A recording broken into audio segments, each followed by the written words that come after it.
voisinage. Les principaux pays de l'OTAN, pour parvenir à leurs propres objectifs, soutiennent en Ukraine les nationalistes extrêmes et les néo-nazis, qui à leur tour ne pardonneront jamais aux Criméens, aux habitants de Sébastopol, leur libre choix, à savoir la réunification avec la Russie. Bien sûr, ils iront en Crimée, tout comme dans le Donbass, portant la guerre, afin de tuer, tout comme les punisseurs des gangs de nationalistes ukrainiens, complices d'Hitler pendant la Grande Guerre patriotique, qui massacraient des personnes sans défense. Et ils déclarent aussi ouvertement revendiquer un certain nombre d'autres territoires russes. Tout le cours des événements et l'analyse des informations reçues montrent que l'affrontement de la Russie avec ses forces est inévitable. Ce n'est qu'une question de temps. Ils se préparent, ils attendent le moment favorable. Maintenant, ils revendiquent également la possession d'armes nucléaires. Nous ne laisserons pas faire ça. Comme je l'ai déjà mentionné auparavant, après l'effondrement de l'URSS, la Russie a accepté de nouvelles réalités géopolitiques. Nous respectons et nous traiterons avec respect tous les pays nouvellement formés dans l'espace post-soviétique. Nous respectons et respecterons leur souveraineté, comme en témoigne l'aide que nous avons apportée au Kazakhstan, qui a fait face à des événements tragiques et à un défi lancé à son statut d'État et à son intégrité. Mais la Russie ne peut pas se sentir en sécurité, se développer, exister avec une menace constante venant du territoire de l'Ukraine contemporaine. Je rappelle que dans les années 2000-2005, nous avons riposté militairement aux terroristes du Caucase, défendu l'intégrité de notre État, préservé la Russie. En 2014, nous avons soutenu les Criméens et les résidents de Sébastopol. En 2015, nous avons utilisé les forces armées pour mettre un obstacle sûr à l'infiltration de terroristes de Syrie en Russie. Nous n'avions pas d'autre moyen de nous protéger. La même chose se produit à l'heure actuelle. On ne nous a tout simplement pas laissé d'autres possibilités de protéger la Russie, notre peuple, à l'exception de celles que nous devrons utiliser aujourd'hui. Les circonstances exigent que nous prenions des mesures décisives et immédiates. Les républiques populaires du Donbass ont demandé de l'aide à la Russie. À cet égard, conformément à l'article 51, partie 7 de la Charte des Nations Unies, conformément à l'autorisation votée par le Sénat de la Fédération de Russie et en application des traités d'amitié et d'assistance mutuelle avec la République populaire de Donetsk et la République populaire de Lugansk, ratifiés par l'Assemblée fédérale le 22 février dernier, j'ai décidé de mener une opération militaire spéciale. Son objectif est de protéger les personnes qui souffrent des abus et du génocide de la part du régime de Kiev depuis 8 ans.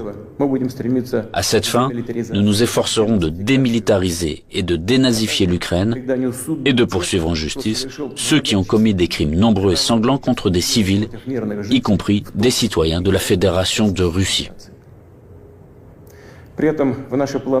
Dans le même temps, nous ne planifions pas d'occuper des territoires ukrainiens. Nous n'avons pas l'intention d'imposer quoi que ce soit à qui que ce soit par la force. Cependant, nous entendons de plus en plus souvent dire en Occident que les documents signés par le régime totalitaire soviétique qui instaurèrent les résultats de la Seconde Guerre mondiale ne devraient plus être appliqués. Eh bien, quelle est la réponse à cette question? Les résultats de la Seconde Guerre mondiale sont sacrés, tout comme les sacrifices de notre peuple sur l'autel de la victoire sur le nazisme. Et cela ne contredit pas les hautes valeurs des droits de l'homme et des libertés fondées sur les réalités de toutes les décennies d'après-guerre. Cela n'annule pas non plus le droit des peuples à l'autodétermination stipulé par l'article 1er de la Charte des Nations Unies. Je tiens à vous rappeler que ni lors de la création de l'URSS, ni après la Seconde Guerre mondiale, personne n'a jamais demandé aux habitants de certains territoires faisant partie de l'Ukraine d'alors comment ils voulaient eux-mêmes organiser leur vie. Notre politique est fondée sur la liberté de choix, permettant à chacun de déterminer en toute indépendance son propre avenir et celui de ses enfants. Et nous considérons qu'il est important que ce droit, le droit de faire son choix, puisse être exercé par tous les peuples vivant sur le territoire de l'Ukraine contemporaine, par tous ceux qui le souhaitent. À cet égard, je m'adresse également aux citoyens ukrainiens. En 2014, la Russie a été obligée de protéger les habitants de Crimée et de Sébastopol de ceux que vous traitez vous-même de nazis. Les habitants de Crimée et de Sébastopol ont choisi de rejoindre leur patrie historique, la Russie, et nous l'avons soutenu. Je le répète, il était tout simplement impossible de faire autrement.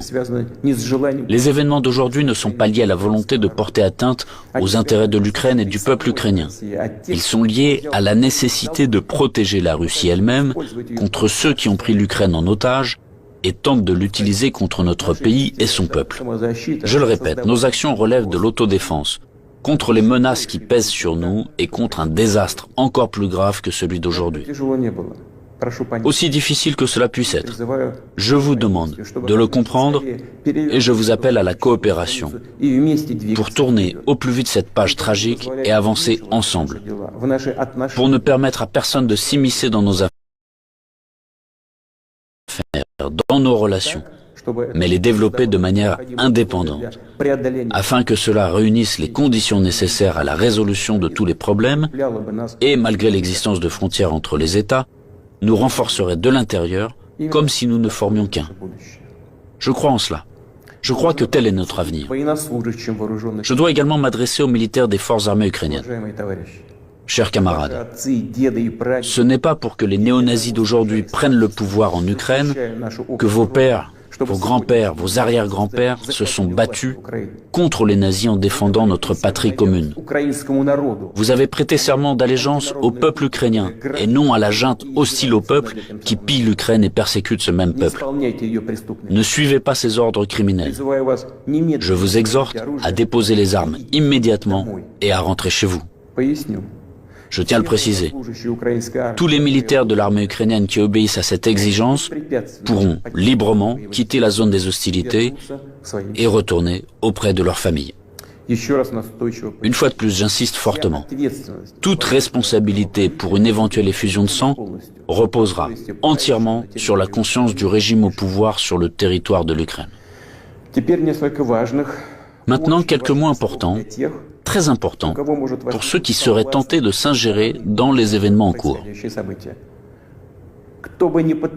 Quiconque essaiera d'interférer contre nous, et plus encore de créer des menaces pour notre pays, pour notre peuple, doit savoir que la réponse de la Russie sera immédiate et mènera à des conséquences auxquelles vous n'avez jamais fait face dans votre histoire. Nous sommes prêts à n'importe quelle évolution de la situation. Toutes les décisions nécessaires à cet égard ont été prises. J'espère être entendu. Chers citoyens russes, le bien-être, l'existence même d'États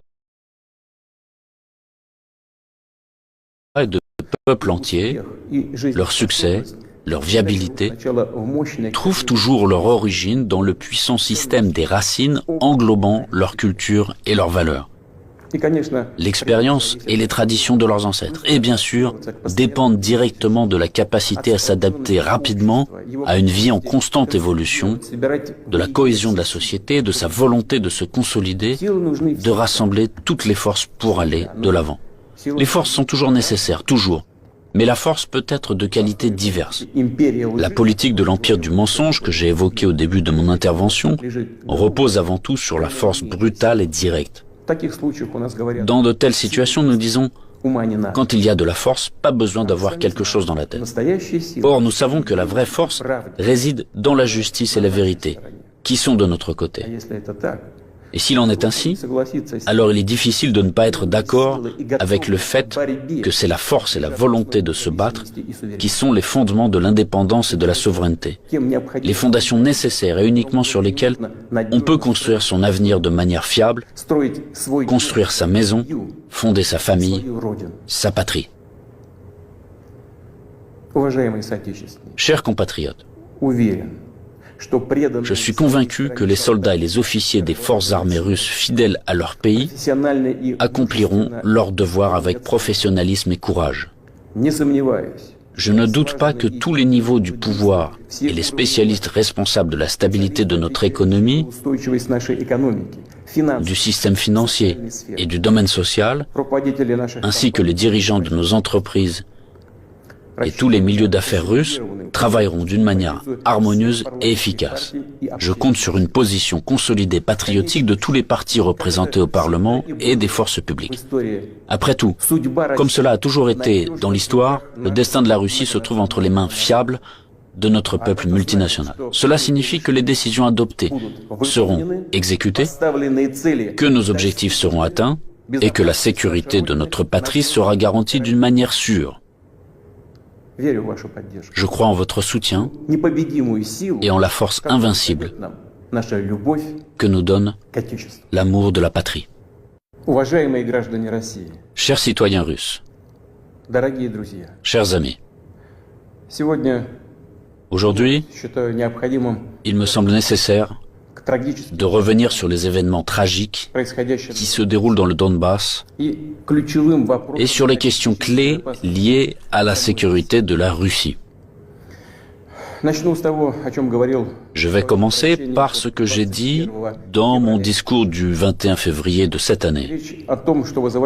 Je me réfère à ce qui nous préoccupe particulièrement, à savoir les menaces fondamentales que font peser sur notre pays de manière démesurée et arrogante, pas à pas, année après année, les hommes politiques occidentaux irresponsables. Il s'agit de l'expansion de l'OTAN vers l'Est, du fait que ces infrastructures militaires s'approchent des frontières de la Russie. On sait très bien que depuis 30 ans, nous nous efforçons, avec persistance et patience, de parvenir à un accord avec les principaux pays de l'OTAN sur les principes de sécurité égale et indivisible en Europe. En réponse à nos propositions, ça n'a toujours été que soit des tromperies et des mensonges cyniques, ou des tentatives de pression et de chantage, alors que l'Alliance Atlantique, malgré toutes nos protestations et préoccupations, ne cesse de s'élargir. La machine de guerre est en marche.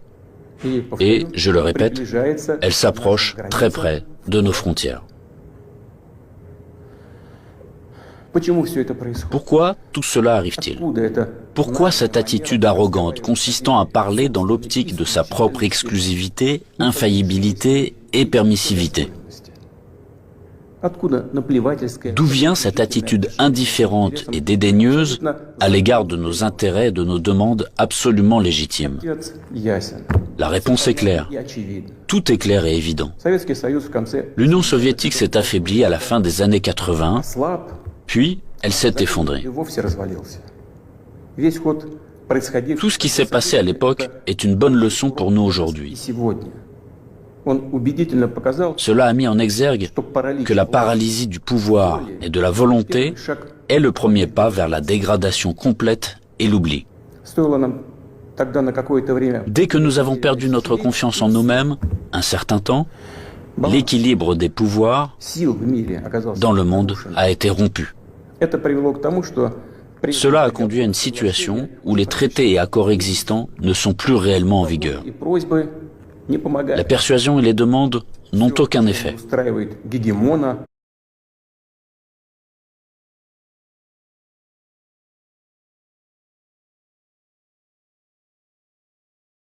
L'expérience et les traditions de leurs ancêtres, et bien sûr, dépendent directement de la capacité à s'adapter rapidement à une vie en constante évolution, de la cohésion de la société, de sa volonté de se consolider, de rassembler toutes les forces pour aller de l'avant. Les forces sont toujours nécessaires, toujours. Mais la force peut être de qualités diverses. La politique de l'empire du mensonge que j'ai évoquée au début de mon intervention repose avant tout sur la force brutale et directe. Dans de telles situations, nous disons, quand il y a de la force, pas besoin d'avoir quelque chose dans la tête. Or, nous savons que la vraie force réside dans la justice et la vérité, qui sont de notre côté. Et s'il en est ainsi, alors il est difficile de ne pas être d'accord avec le fait que c'est la force et la volonté de se battre qui sont les fondements de l'indépendance et de la souveraineté, les fondations nécessaires et uniquement sur lesquelles on peut construire son avenir de manière fiable, construire sa maison, fonder sa famille, sa patrie. Chers compatriotes, je suis convaincu que les soldats et les officiers des forces armées russes fidèles à leur pays accompliront leur devoir avec professionnalisme et courage. Je ne doute pas que tous les niveaux du pouvoir et les spécialistes responsables de la stabilité de notre économie, du système financier et du domaine social, ainsi que les dirigeants de nos entreprises et tous les milieux d'affaires russes travailleront d'une manière harmonieuse et efficace. Je compte sur une position consolidée patriotique de tous les partis représentés au Parlement et des forces publiques. Après tout, comme cela a toujours été dans l'histoire, le destin de la Russie se trouve entre les mains fiables de notre peuple multinational. Cela signifie que les décisions adoptées seront exécutées, que nos objectifs seront atteints et que la sécurité de notre patrie sera garantie d'une manière sûre. Je crois en votre soutien et en la force invincible que nous donne l'amour de la patrie.